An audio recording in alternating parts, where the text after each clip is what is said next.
થયા અને આવતીકાલથી 21મું વર્ષ શરૂ થશે.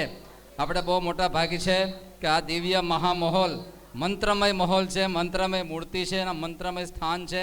ત્યારે આજે મહારાજનો ખૂબ અભિષેક થયા, વિધિ વિધાન થયા અને બધા સમૂહ આરતી જ્યારે ઉતારી અને આ મહામહોલ મંદિર અને મહારાજને આપણે નિરાજન કરશું.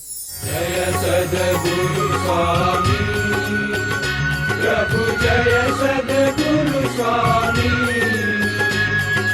સહજાનંદ દયાળુ, સહજાનંદ દયાળુ બળવંત બહુનામી પ્રભુ, જય સદગુરુ સ્વામી.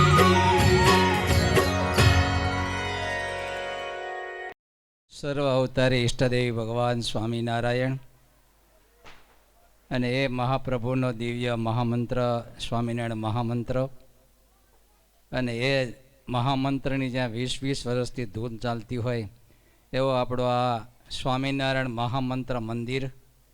પૂજ્ય સર્વે પરમહંસો, સર્વે વાલા પ્રેમી ભક્તજનો, આ ભૂમંડળમાં અનંત કોટી બ્રહ્માંડની રચનાઓ છે, અનંતાનંત કોટી બ્રહ્માંડો છે. એમાં આ બ્રહ્માંડના બહુ મોટા ધન્યભાગ કહેવાય કે અક્ષરાધિપતિ પુરુષોત્તમ નારાયણ કોઈ બ્રહ્માંડમાં નહીં અને આ બ્રહ્માંડમાં પધાર્યા. એમાં 14 લોકના બ્રહ્માંડમાં ક્યાંય નહીં અને આ પૃથ્વી લોકમાં પધાર્યા. પૃથ્વી લોકમાં ક્યાંય નહીં, ભરતખંડમાં પધાર્યા. ભલે ત્યાં યુપીમાં પ્રગટ્યા પણ આવ્યા આપણા વચ્ચે અને આપણા વચ્ચે રહીને અનંત લીલાઓ જેણે કરી છે આ પુરુષોત્તમ નારાયણ.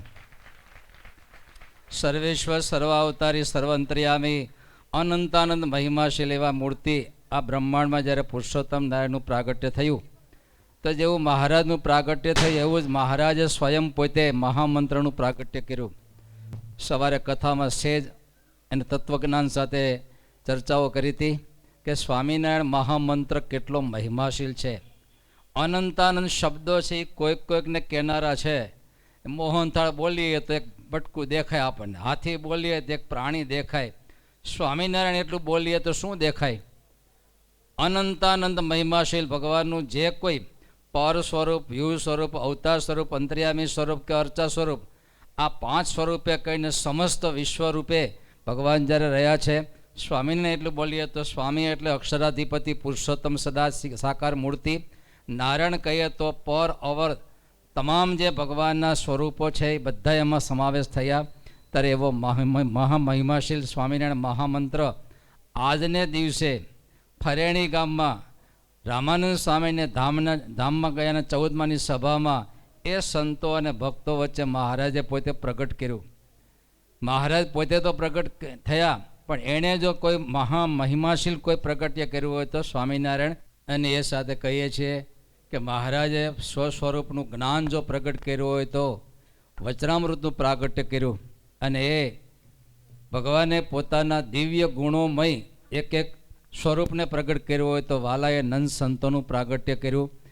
અને અનંત કાળ સુધી અનંત જીવાત્માનું પરમ શ્રેય કરવા માટે જો કોઈ પ્રાગટ્ય કર્યું હોય તો એકાંતિક ભાગવત ધર્મ સ્વામિનારાયણ સંપ્રદાયને પ્રવાહિત કર્યો. આ મૂલ્યો ભગવાન સ્વામિનારાયણે પ્રગટ કર્યા. પણ આપણા માટે બહુ મોટો ઇતિહાસ, 2 ઇતિહાસ આજના દિવસે છે કે એક તો ફરેણીમાં સ્વામિનારાયણ મહામંત્રનું પ્રાગટ્ય કર્યો એ મહામહિમનો એવો ઇતિહાસ છે. પણ આપણા માટે આજના દિવસે સાંજને સમયે કેટલાક ભક્તો સંતો એ વખતે હાજર હતા. સુવર્ણ જયંતિ મહોત્સવ હતો અને એટલા સંતો, તમારું એ વખતે લીલા ને અક્ષય સ્વામી વગેરે પાર્ષદો એ વખતે સમર્પણ વિદાય થઈ અને એ વખતે જોગી સ્વામીએ પહેલી વહેલી આ મહામંત્રની ધૂન બોલાવી. સુરતવાસી ભક્તોએ બધાએ ઝીલી અને એ ધૂન ઝીલી અને 6 ધામમાં પ્રસાદીની કરી અને આ મહામંડપની અંદર એ ધૂન પધરાવી. આજે 20-20 વર્ષથી અખંડિત આ ભૂમંડળ ઉપર સ્વામિનારાયણ મહામંત્રની ધૂન ચાલતી હોય. ભગવાન સ્વામિનારાયણ તો સર્વ કરતા હરતા છે, એ તો પોતે સંકલ્પ સિદ્ધિવાળા છે. પણ મહારાજની બહુ મોટી આપણા ઉપર, આ ભૂમંડળમાં સૌથી મોટી દયા હોય તો આપણા ઉપર. જેમ ધર્મદેવને ભક્તિ માતા પર ભગવાનની બહુ મોટી દયા કે ભગવાનના પ્રાગટ્યમાં નિમિત્ત બનાવ્યા એને, એમ આ પૃથ્વી પર અખંડ સ્વામિનારાયણ મહામંત્રની ધૂન એને પ્રવાહિત કરવામાં આપણને મહારાજે નિમિત્ત કર્યા છે. માટે આપણે ખૂબ ધન્યભાગી છીએ હો. અને તમે તમારી શ્રદ્ધાને પણ બલિહારી આપીએ છીએ. 20 વર્ષ ત્યાં પ્લેગ આવ્યા, પાણી આવ્યા, ભૂકંપો થયા, તોફાનો થયા, આનંદ વિક્ષેપ વચ્ચે 20 વર્ષથી આ તમારી શ્રદ્ધા દ્વારા આ ધૂન ચાલતી રહી છે. મહારાજની ખૂબ તમારા ઉપર દયા છે અને મહારાજને અમે પ્રાર્થના કરીએ છીએ કે તમારા સર્વ ઉપર ભગવાન ખૂબ રાજી રહે અને આ ધૂન દ્વારા એ તમારા આત્માને પણ મહારાજ સર્વ પ્રકારે ભક્તિશીલ બનાવતા હોય. શારીરિક, કૌટુંબિક બધી પ્રકારે મહારાજ શુભ રક્ષા કરે. સવિશેષ કંઈ માહિતી આપી હોય તો પ્રભુ સ્વામી 2 શબ્દોથી માહિતી આપશે. ત્યાર પછી આપણે સહજાનંદ સભા તરફ જઈશું. આપણે ઈષ્ટદેવ ભગવાન સ્વામિનારાયણ, પૂજ્ય સ્વામી, વંદનીય સંતો, વાલા સર્વે ભક્તજનો, જય સ્વામિનારાયણ. રામાન સ્વામીએ શ્રીજી મહારાજ કહેતા સહજાન સ્વામી નારાયણ મુનિને ગાદી સોંપી સંમત 1858 અને પછી રામાન સ્વામીએ સહજાન સ્વામીને કીધું કે હવે એક મ્યાનમાં 2 તલવાર નહીં પોહાય. એક મ્યાનમાં 2 તલવાર નહીં પોહાય. મહારાજ કે કેમ સ્વામી એવું બોલ્યા કંઈ મરમમાં? અને ત્યારે રામાન સ્વામી કહે કે તમે ભગવાન છો અને મને લોકો ભગવાન કહે છે. તમે ભગવાન છો અને મને લોકો ભગવાન કહે છે, એટલે હવે 2 ભગવાન એકારે ફરવું એ ઠીક નહીં. એટલે હવે હું છે તો જાઓ કે, અને તમે છે તમારું કાર્ય સંભાળો. એમ કરીને એ રામાન સ્વામી છે જેતપુરથી નીકળીને કે એકાંત ક્યાંક ગામડું હોય ને કે એવે ઠેકાણે જઈએ તો એ બહુ કોઈ લોકો ઉપાધિ ન કરે કાંઈ. એમ કરીને ગામ ગોતતા ગોતતા ફરેણીમાં આવ્યા. રામજી હોનીને ઘરે રોકાણા અને પછી મહારાજને કહે કે હવે એ કાલે ધામમાં જવું છે અને માગશર સુધી 13ને દિવસે એ રામાન સ્વામી છે 1858માં એ ધામમાં ગયા અને એના 13માને દિવસે એ મહારાજે ફરેણીમાં જ ભક્તોને બધાને બોલાવેલા. ત્યાં સુધી ભાગવત આદિકની કથાઓ ચાલતી હતી અને એટલા બધા ભક્તો આવેલા. ત્યારે આધારાન સ્વામીએ લખ્યું કે 13માને દિવસે સભા કરીને 14માને દિવસે આ મંત્ર આપ્યો અને પછી હરિભક્તો મહારાજને કે મહારાજ એ સ્વામીનું કાર્ય જ બહુ સારું થયું. કે મહારાજ કે કેવું થયું? તો કે મહારાજ એ 32 મણ ઘી છે એ એનું કાર્ય જ કર્યું. કે કહેતા 32 મણ ઘીના એ એટલા લાડુ કર્યા અને એટલા બધા ભક્તો આવ્યા ને આટલા બધા માણસો છે એ જમ્યા. ત્યારે એવડો મોટો ઉત્સવ કે 32 મણ ઘી એમાં વપરાણું. શ્રીજી મહારાજ મનમાં કીધું કે આ 32 મણ ઘી તો હજી અમે એ આગળ જે મોટા યજ્ઞ યાગાદી કરશું ને એમાં લાડવા બનાવીશું ને એના મોણમાં પણ ઓછું પડશે. કે એવડા મોટા આગળ એ જગન કરશું. ત્યારે શ્રીજી મહારાજે એ સભામાં આજથી 216 વર્ષ પહેલાં એ આ મંત્ર છે એ સ્વમુખે આપેલો અને ત્યારથી આ સ્વામિનારાયણ સંપ્રદાયની શરૂઆત થઈ.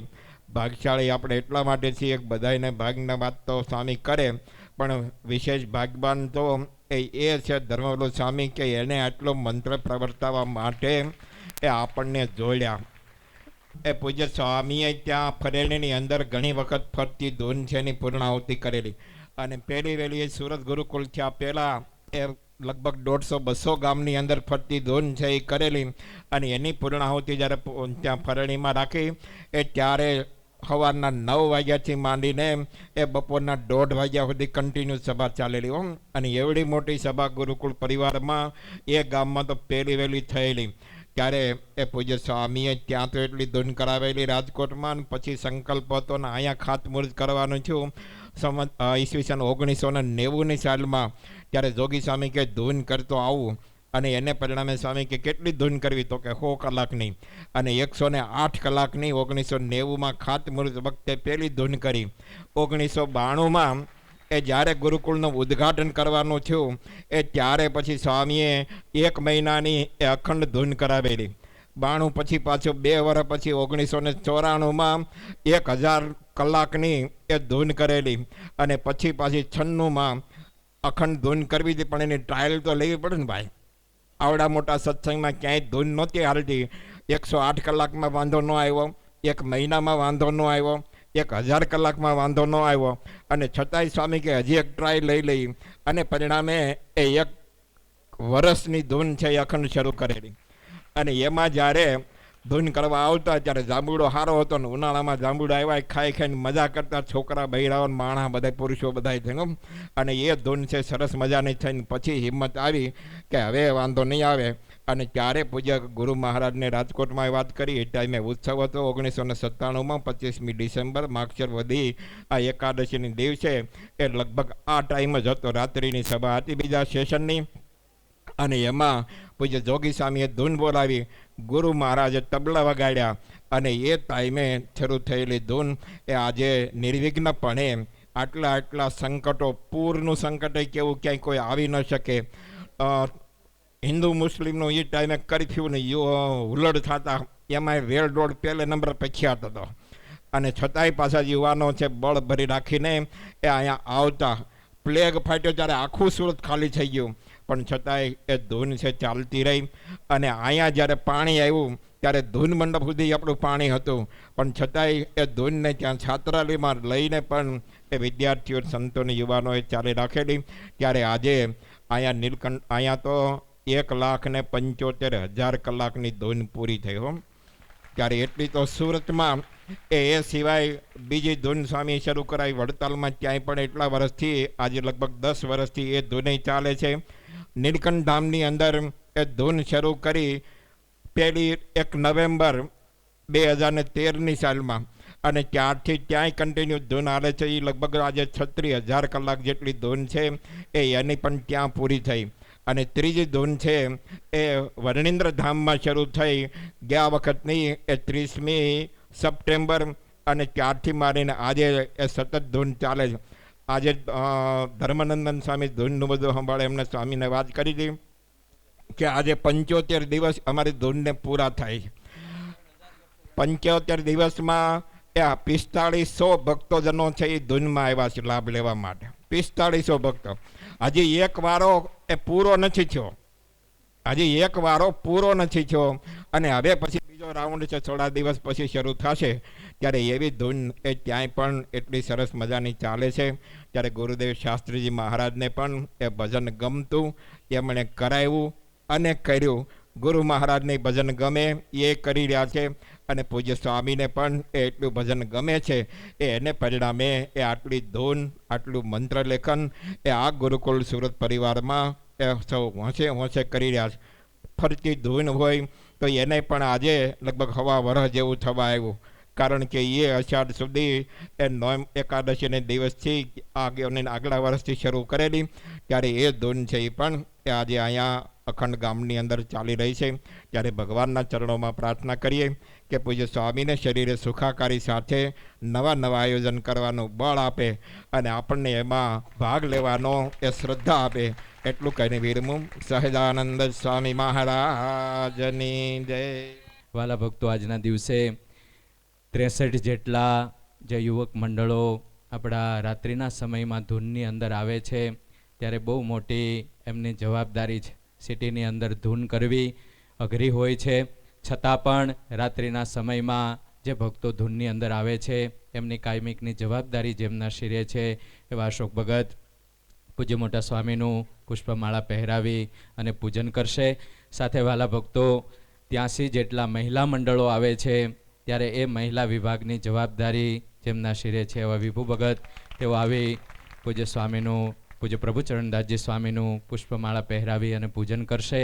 વાલા ભક્તો, આપણે વખાણ તો કરીએ, મહિને એકવાર આવવાનું હોય તો વાંધો ન હોય, પણ દરરોજને માટે જેમની શ્રદ્ધા વર્ષોથી અવિરત રહી છે વિભુ ભગત પ્રભુ સ્વામીને જ પહેરાવો આપે બસ. એવા અમારે અર્જણ બાપા ગોટી અહીંયા હોય તો પૂજ્ય સ્વામી પાસે પધારશે. સ્વામી એમને ચંદનની, મહારાજની પ્રસાદીની ચંદનની અર્ચા કરી રૂડા આશીર્વાદ પાઠવશે.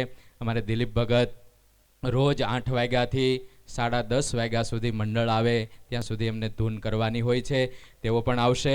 સાથે નાનજી બાપા, આ ત્રણેય ભક્તો, બીજા બધાય તો કદાચ કોઈ હાજરી પુરાવે ન પુરાવે, પણ આ ભક્તોની કાયમિકને માટે હાજરી હોય છે. ત્યારે ત્રણેય ભક્તો આશીર્વાદ લઈ રહ્યા છે.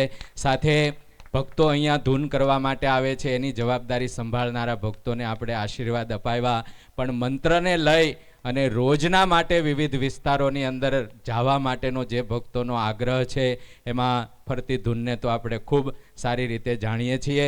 આવો કિશોર ભગત, મહારાજની પ્રસાદીનો આ મંત્ર જ્યારે દૂર દૂર સુધી આપણે પહોંચાડવો છે. સ્વામી પણ ફરતી ધૂનના વિશેષ વખાણ કરતા હોય છે, પણ આમ કહે ને કે ગોડાઉન અને સેલ્સમેન માલ લઈને જાય ને ત્યાં બતાવે, પણ એ દરેક ભક્તો જે કોઈ ફરતી ધૂનમાં જોડાય છે એમના અંતરમાં એવો સંકલ્પ કરાવીને અખંડ ધૂનની અંદર જોડવા માટેનો પ્રયાસ થાય, એવો ખાસ દરેક ભક્તો સંકલ્પ કરજો. સાથે મંત્ર રથવાળા ભક્તો, અતિ વિકટ કામ છે.